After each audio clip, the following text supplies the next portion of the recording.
Retengamos estas palabras en nuestras mentes. Puedo ver. Puedo ver. Hay años en los que no ocurre nada, pero hay semanas en los que ocurren años. Es una frase que los americanos tienen para hablar acerca de que en la historia hay momentos donde las cosas no se mueven, no caminan, no cambian, pero hay momentos donde de un momento a otro todo cambia. Una gran cantidad de acontecimientos ocurren que transforman y tocan la esencia misma de una sociedad, de un grupo. Y eso fue exactamente lo que pasó. Pónganse ustedes a pensar que justo unos días antes, la gente en Jerusalén estaban recibiendo al Señor Jesucristo, que venía montado en un pollino, gritando: Hosana, Hosana, bendito el que viene en el nombre del Señor. Para los discípulos era el momento crítico, era el momento esperado. 3 años habían estado con el Señor Jesucristo, entre dudando: ¿será este? ¿No será? ¿Será el Mesías que estamos esperando?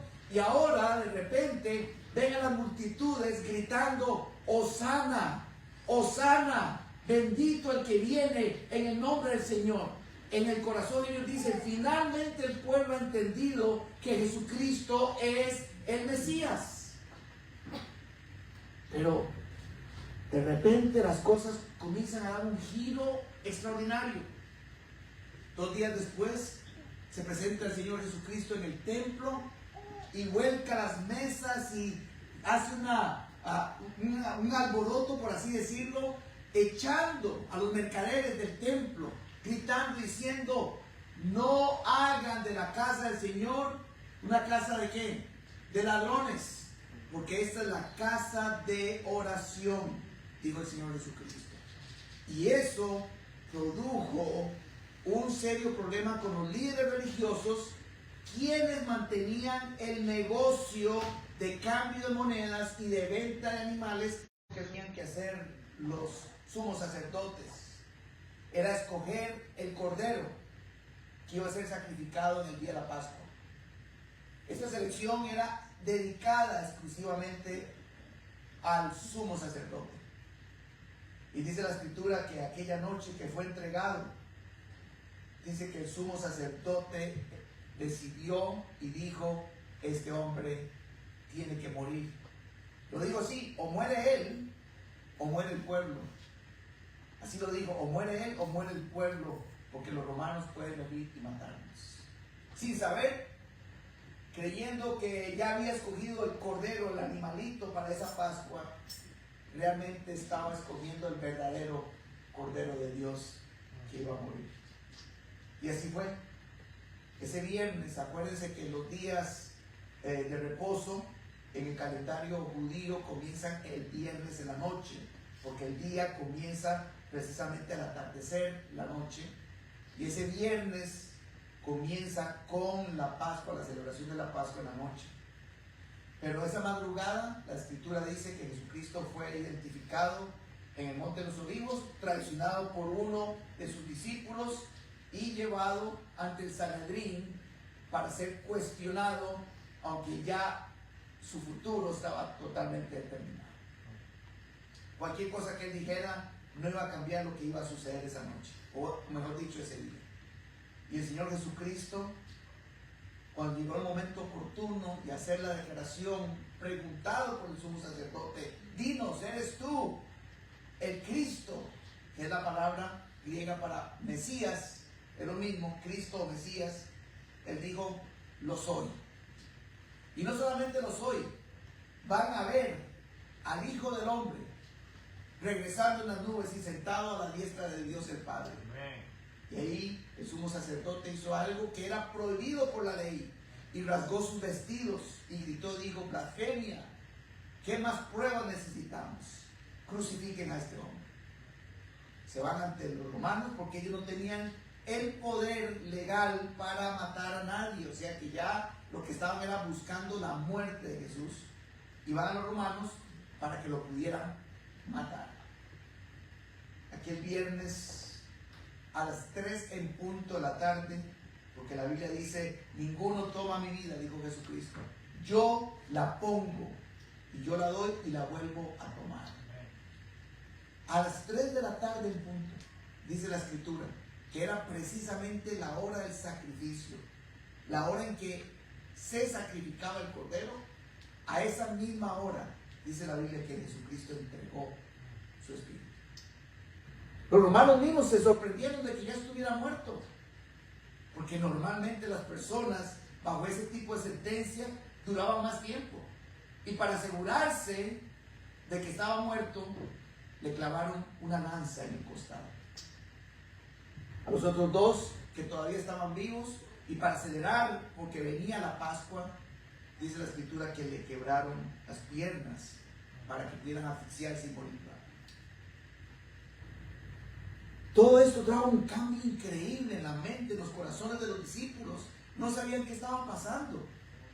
De repente, en menos de una semana, el pueblo gritaba: Hosana, bendito el que viene en el nombre del Señor. Y ahora todos lo injurian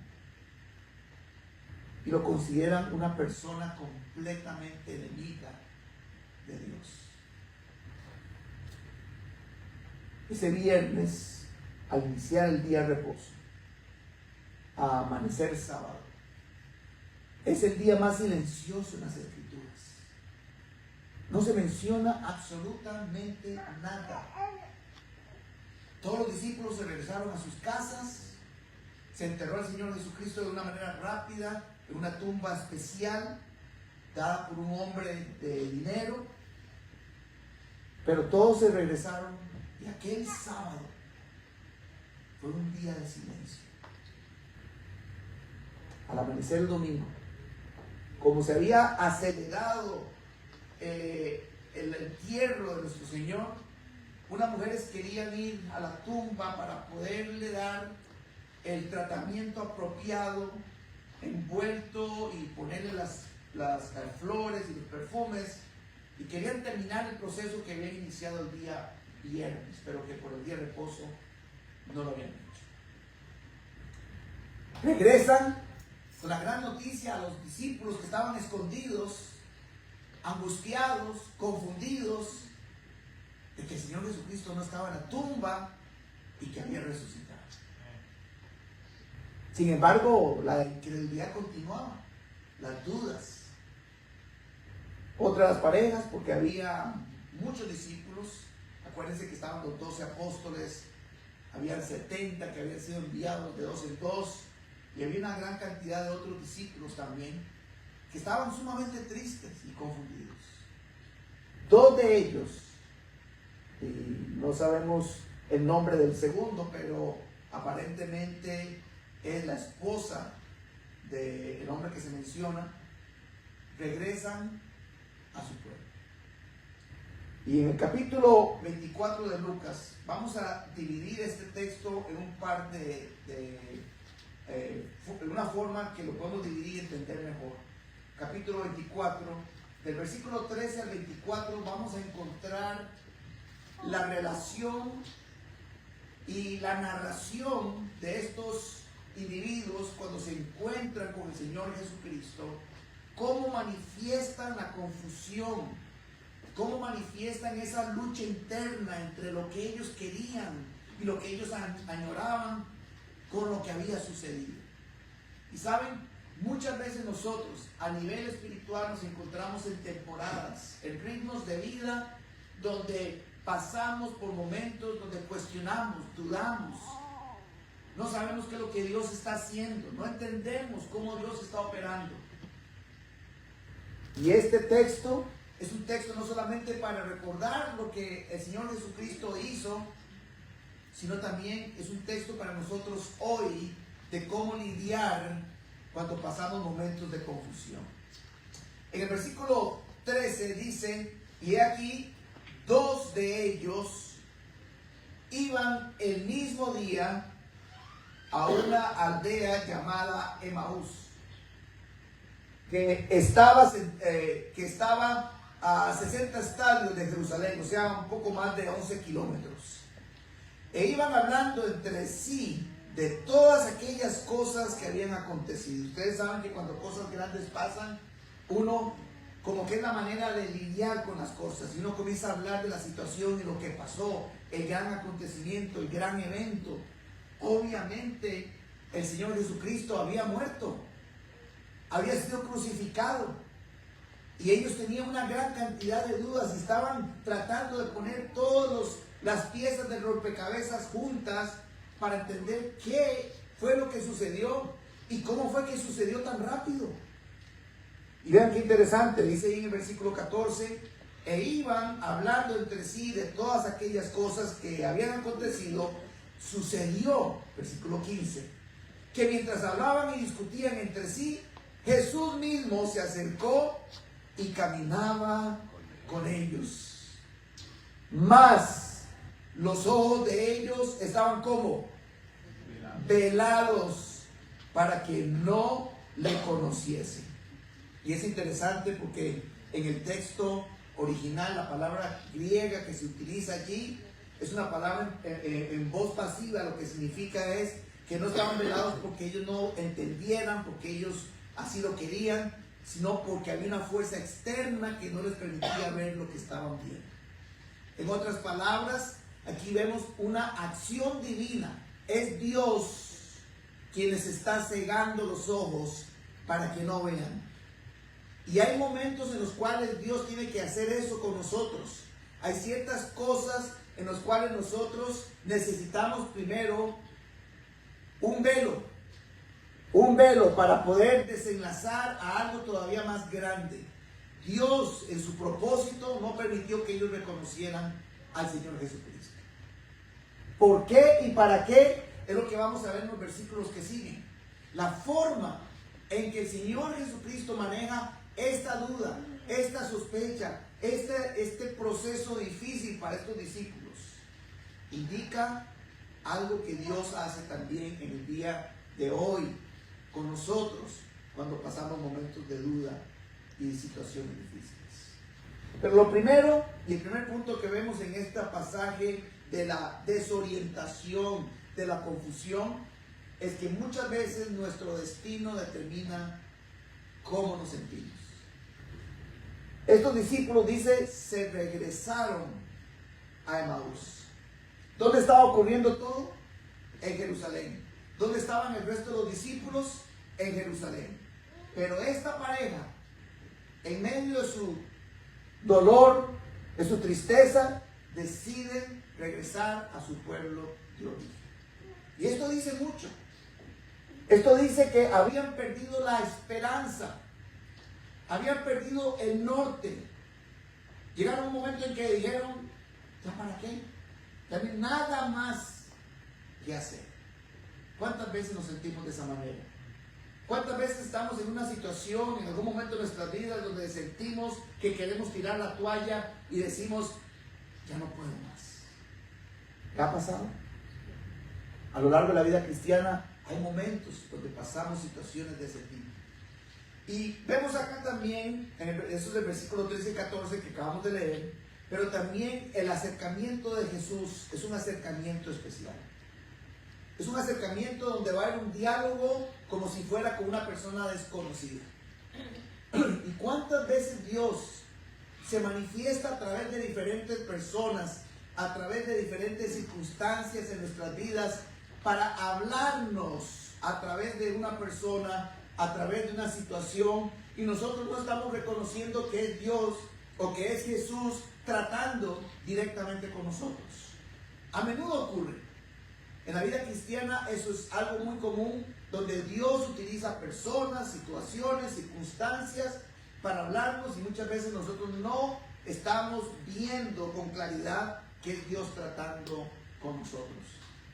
Y en el versículo 16 dice, mas los ojos de ellos estaban velados para que no le conociesen, y Jesús les dijo, ¿qué pláticas son estas que tenéis entre vosotros mientras camináis?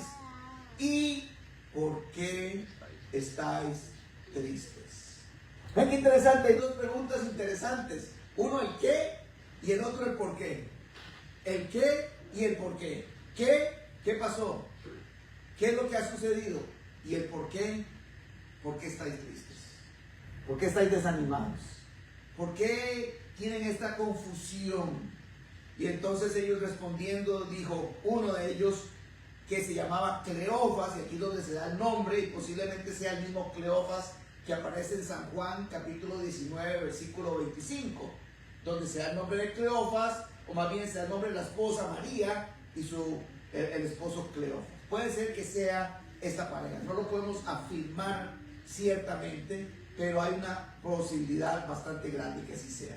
Y dice que le dijo: ¿eres tú el único forastero en Jerusalén que no has sabido las cosas que en ella han acontecido en estos días? O sea, ¿cómo es posible que haya alguien que esté aquí y que no se haya dado cuenta de todo lo que ha sucedido? Todo el mundo ha hablado, todo el mundo está hablando de esto, todo el mundo sabe lo que ha sucedido. Cuando eventos grandes pasan, es obvio que la gente lo habla, lo comparte y se habla del asunto. Entonces, los discípulos están sorprendidos de que este forastero, lo tratan de forastero, porque debe ser un forastero que no sabe ni qué es lo que está pasando. Este forastero no sabe lo que está pasando. Y dice, entonces les dijo: ¿qué cosas? ¿Qué cosas? ¿Ustedes creen que Jesucristo no sabía lo que había sucedido? ¿Quién era el protagonista de todo? ¿A quién fue el que crucificaron? ¿Quién fue el que se levantó los muertos? Esta frase, esta palabra, es porque Dios muchas veces quiere que nosotros expresemos lo que sabemos, lo que sentimos, para poder procesar las cosas. Esa es la forma en que el ser humano ha sido diseñado. Y por eso Jesús le dice: ¿qué cosas? Como si no supiera. Hablen, desahóguense, díganme qué es lo que está pasando. Pongamos los pensamientos juntos y pongamos las emociones en el orden correcto para poder llegar a la conclusión correcta. Y dice luego inmediatamente: y ellos le dijeron: de Jesús Nazareno, que fue, vean cómo hablan, que fue varón, profeta y poderoso en obra y en palabra delante de Dios y de todo el pueblo, y cómo le entregaron los principales sacerdotes, nuestros gobernadores, a sentencia de muerte, y le crucificaron. Ahí narró exactamente lo que había sucedido. No dijeron absolutamente nada que no fuera la realidad. Pero saben, hermanos, hay una gran diferencia entre realidad y verdad. La realidad es lo que nosotros vemos y vivimos y experimentamos. La verdad es lo que Dios dice, lo que Dios determina, lo que Dios es. Y es importante que nosotros como cristianos, hijos de Dios, entendamos la diferencia entre realidad y verdad. Muchas veces estamos en medio de una realidad que es, podemos decirla, podemos testificarla, podemos delinearla tal y como ellos lo hicieron, pero no toda la realidad es la total verdad. Y luego dice el versículo que sigue, vean qué interesante, dice: pero, siempre hay un pero nosotros esperábamos que Él fuera el que había de redimir a Israel. Y ahora, además de todo esto, hoy es ya que el tercer día. Este versículo es impresionante porque llega al punto que el Señor Jesucristo quería llevarnos. Expresen, digan realmente cuál es el problema. No solo desde el punto de vista intelectual, mental, de evaluar los hechos, sino desde el punto de vista espiritual. Habían perdido la esperanza, habían perdido el norte, había una profunda convicción. Ellos esperaban que Jesucristo fuera el que había de liberar a la nación de Israel. Pero ahora, después de todo lo que ha sucedido y todo lo que pasó, pues yo creo que no era. realmente lo que están diciendo. Creo que no era. Hermanos, ¿cuántas veces nos encontramos en situaciones donde la realidad que estamos viviendo nos hace creer que no hay esperanza? Nos hace creer que las cosas no pueden cambiar, que ya todo está perdido. ¿No es cierto? Pero en medio de esa realidad, en medio de las cosas que estamos atravesando y viviendo, surge de un momento a otro, de donde menos se espera, de un forastero, la verdad de Dios. ¿Cuál es la verdad? Vamos a verlo. Vean qué interesante. Y dice, 22, aunque también nos han asombrado unas mujeres de entre nosotros, las que antes del día fueron al sepulcro y como no hallaron su cuerpo, vinieron diciendo que también habían visto visión de ángeles, quienes dijeron que él vive.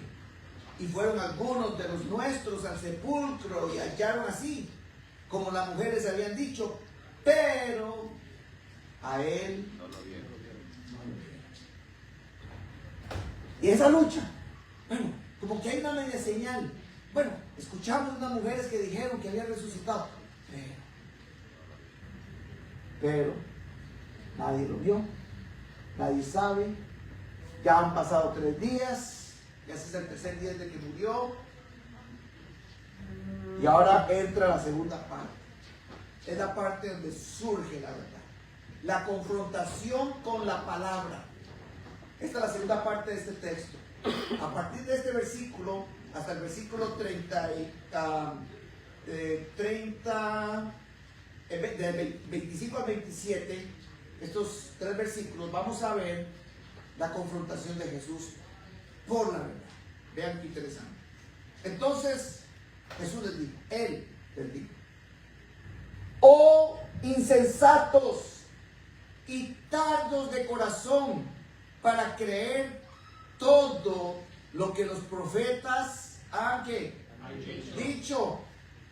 ¿No era necesario que el Cristo padeciera estas cosas y que entrara en su gloria? Y comenzando desde Moisés y siguiendo por todos los profetas, les declaraba en todas las escrituras lo que de él decía. Wow. Vemos aquí ahora a un Señor Jesucristo diciendo, no se preocupen, hijitos, todo va a estar bien. Cuando Jesús tiene que confrontar, confronta. La verdad confronta siempre con fuerza. Les llama insensatos y tardos de corazón. La palabra insensatos en el original significa literalmente que les cuesta discernir espiritualmente. Esto no era un problema intelectual. Esto no era un problema de datos o de hechos. Este era un problema espiritual. Ellos estaban enfrentando una situación espiritual y un problema espiritual interno. Su problema no era conocimiento. Tenían y relataron todos los hechos de todo lo que había pasado. Su problema estaba en el corazón. Tenían un problema de poder entender, de poder discernir espiritualmente lo que estaba sucediendo. Y hermanos, muchas veces nosotros como hijos de Dios nos encontramos en situaciones que no lo estamos viendo de la manera correcta a través de los lentes y de los ojos de Dios, sino lo estamos viendo a través de nuestros propios lentes y nuestros propios ojos y nuestra propia realidad. Y aquí es donde el Señor Jesucristo cambia para pasar de realidad a verdad, de realidad a verdad. Y les dice, el problema que tienen es que son tardos de corazón también. Y la palabra tardos de corazón es que les cuesta, una vez que ven ciertas evidencias, les cuesta creerlas. ¿Por qué tienen problema en creer lo que yo les dije? O lo que la Escritura dice, porque aquí ahora Jesucristo va a apuntar todo hacia ¿dónde? Hacia la Biblia. Hacia la Biblia. Y dice que comenzando desde Moisés, que es el libro del Pentateuco, y aquí aprovecho para hacer una invitación a todos, estamos comenzando un estudio los días miércoles acerca del panorama del Antiguo Testamento, están todos invitados aquí mismo, el miércoles a las 7 de la noche. Entonces dice que desde el Antiguo Testamento, pasando por todo Moisés, o sea, los 5 libros de la ley, el Pentateuco, y siguiendo por los profetas y todos los demás escritos, dice que Jesucristo les iba indicando, diciendo qué textos, qué pasajes de la Biblia, qué narraciones del Antiguo Testamento apuntaban hacia ese momento del sacrificio de Jesucristo y de que Jesucristo tenía que venir y morir en la cruz y resucitar. ¡Qué increíble! ¿Se pueden ustedes imaginar qué relato, qué momentos? Aproximadamente 11 kilómetros son caminados en un proceso de unas 2 a 3 horas, caminando más o menos a un paso firme, lo que significa que el Señor Jesucristo tuvo por lo menos 1 hora y media o más, 2 horas tal vez, relatando y diciendo, comenzando desde el Génesis y luego pasando por cada uno de los libros del Antiguo Testamento. ¿Se acuerdan de este pasaje? ¿Y se acuerdan lo que dice aquí? Bueno, eso apunta al Mesías. Y esto, lo otro, eso apunta al Mesías. 2 horas intensas que se les hicieron rapidísimo. Pasaron, ese tiempo pasó rapidísimo, porque venían absorbiendo la verdad. Ahora no es la realidad. Ahora están absorbiendo la verdad. Y vean qué interesante, luego dice, y fueron algunos de los nuestros al sepulcro. Entonces Jesús les dijo, oh insensatos y tardos de corazón, y hasta el 27, y comenzando en el versículo 28, ahora iniciamos este proceso donde es una iluminación. Ahora les comienza a caer, como como decimos popularmente, les cae el 20, o les cae la peseta, o diferentes frases. Ahora comienzan a entender y a ver las cosas como son. Vean qué interesante, dice, versículo 28. Llegaron a la aldea donde iban, y él hizo, o sea, Jesús hizo como que iba más lejos. Bueno, mucho gusto, que Dios los bendiga, nos vemos. Mas ellos le obligaron a quedarse, diciendo, quédate con nosotros porque se hace tarde y el día ya ha declinado. Entró pues a quedarse con ellos. Y aconteció que estando sentado con ellos a la mesa, y me encanta esta figura, hermano, veanla, tomó el pan. Tomó el pan y lo bendijo, lo partió y les dio. Había hecho el Señor Jesucristo eso ya antes con ellos. ¿Se acuerdan? En varias ocasiones Él era el anfitrión, Él fue el que partió el pan, Él fue el que aquella noche, una semana atrás, les había dicho, esta es la última cena con ustedes, porque era una celebración especial, la Pascua, pero la figura de partir el pan es espectacular. Les hace recordar inmediatamente, los lleva aquella noche, aquel momento y a todas las palabras que Jesús les estaba y les había dicho. Y les había dicho que era necesario que Él muriera, pero que iba a resucitar al tercer día. Y dice, entonces, esa palabra entonces es de inmediato, como resultado inmediato de lo que Jesús hizo, de tomar el pan y de partirlo y de darles. Dice, entonces les fueron abiertos los ojos y le reconocieron, mas Él se desapareció de su vida. ¡Wow! Eso es como de película, ¿no les parece? De un momento a otro venían todos tristes, todos angustiados. El Señor Jesucristo los obliga, por así decirlo, en el sentido correcto, los anima a hablar, a desahogarse y a expresar. Ellos hablan de su realidad.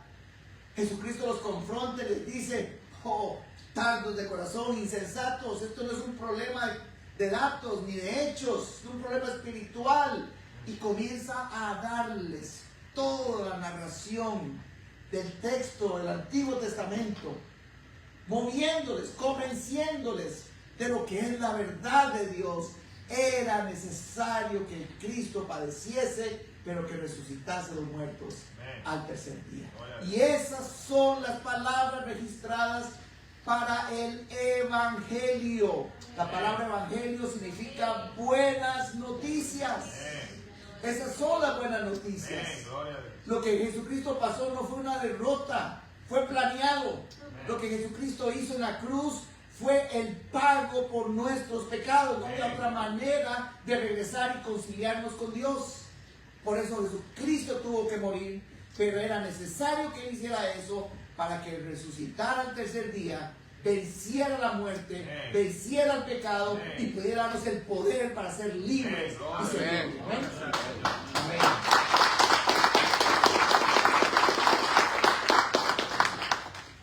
Y luego dice en el versículo 32, y se decían el uno al otro, ¿no ardía nuestro corazón entre nosotros mientras nos hablaba en el camino y cuando nos abría las escrituras?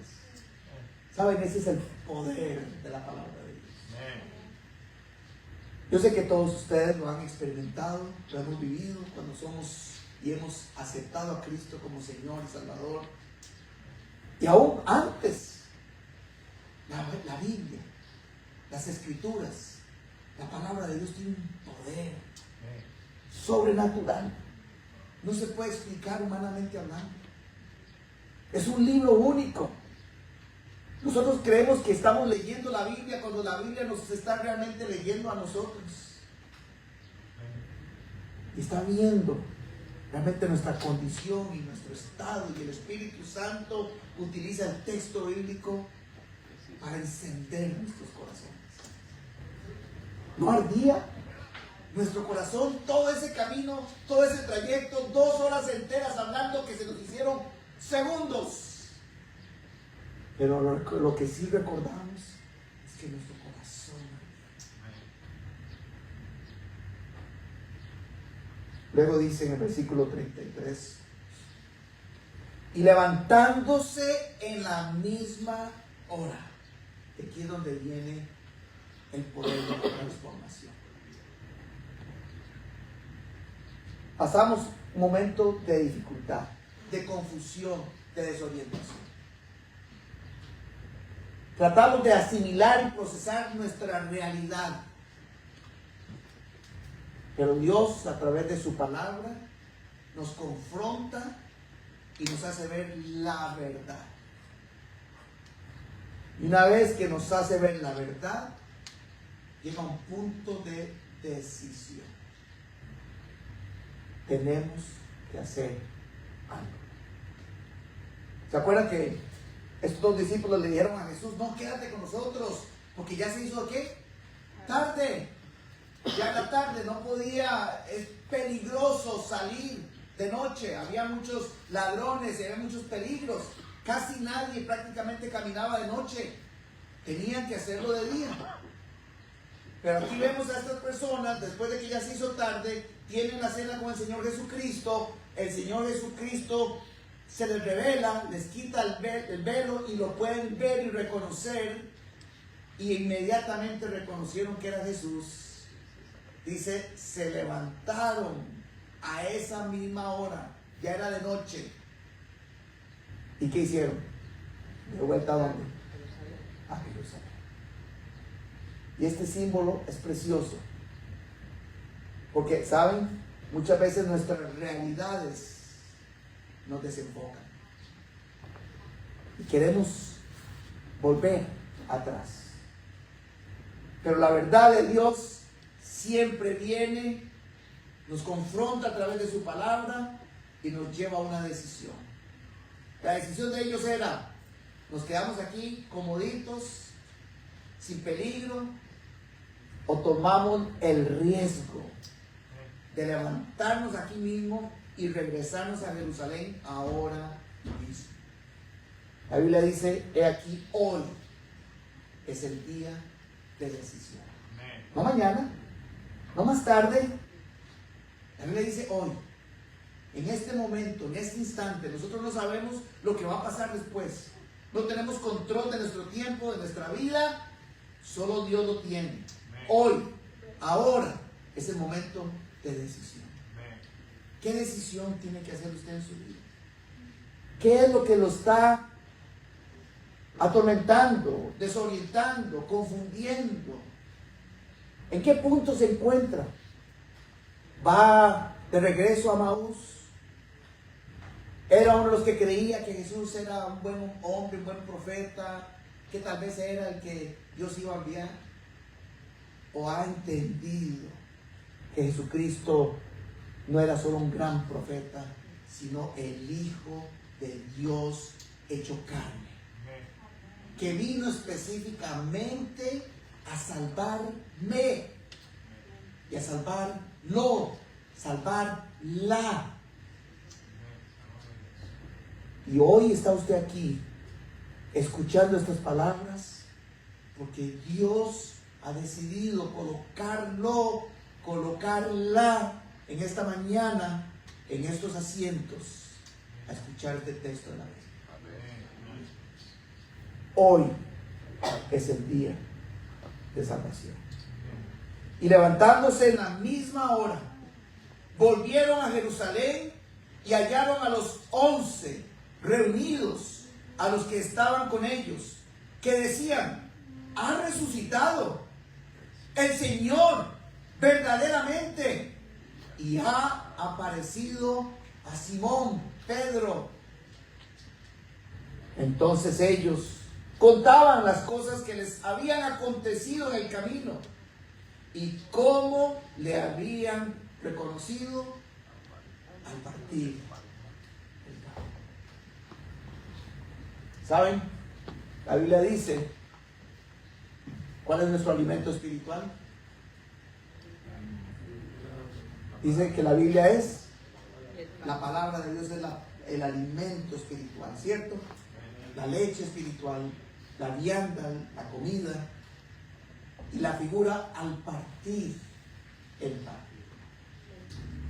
Es la figura de abrir las escrituras y estudiar. Entremos a las escrituras, hallemos en ellas las palabras de verdad que Dios tiene para nosotros. Vamos a ponernos de pie.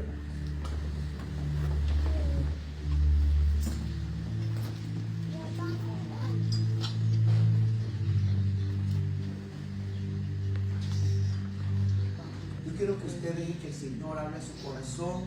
Olvídese de la persona que tiene a su lado. Yo sé que están procesando su realidad, pero yo quiero que por encima de la realidad surja la verdad. Y la verdad es que Dios lo ama. Dios lo ama. La verdad es que el Señor Jesucristo dijo: de cierto les digo, el que oye mi voz y cree en el que me envió, tiene vida eterna y no vendrá a condenación, mas ha pasado de muerte a vida. Jesús dijo aquí: yo estoy a la puerta y llamo. Si alguno oye mi voz y abre la puerta, entraré en él o ella y cenaré con él, con ella, y él o ella conmigo. Una relación personal con Dios. Cuando uno toca la puerta, pueden suceder tres cosas. Toca a alguien a la puerta, uno se asoma y dice: uy, el cobrador. No, mejor cállense todo el mundo, no digan nada, que siga tocando. ¿Cuántas veces hacemos eso con el Señor? Es el Señor. O podemos decir: no, sale, abre la puerta y decir: no, no quiero nada. O puede abrir la puerta y decir: Señor, pasa adelante, te necesito. Eres bienvenido. Si usted no ha hecho esta decisión, Y hoy, en este momento, quiere abrir la puerta de su corazón y decirle a Cristo: Cristo, eres bienvenido en mi vida, te necesito. Eso es algo que solo Dios puede producir y hacer. Estamos confiando y esperando que Dios haga este milagro en esta mañana en sus corazones. ¿Saben por qué eso es diferente? Porque el mismo Jesucristo en Apocalipsis dice: el que estuve muerto, mas ahora vivo. Vivo. Cristo Jesús vive. Vamos a escuchar este canto. Con esto terminamos y pasamos a la cena.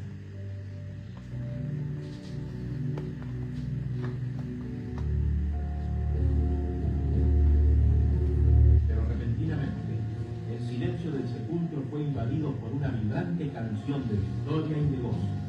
Vive, Cristo Jesús vive.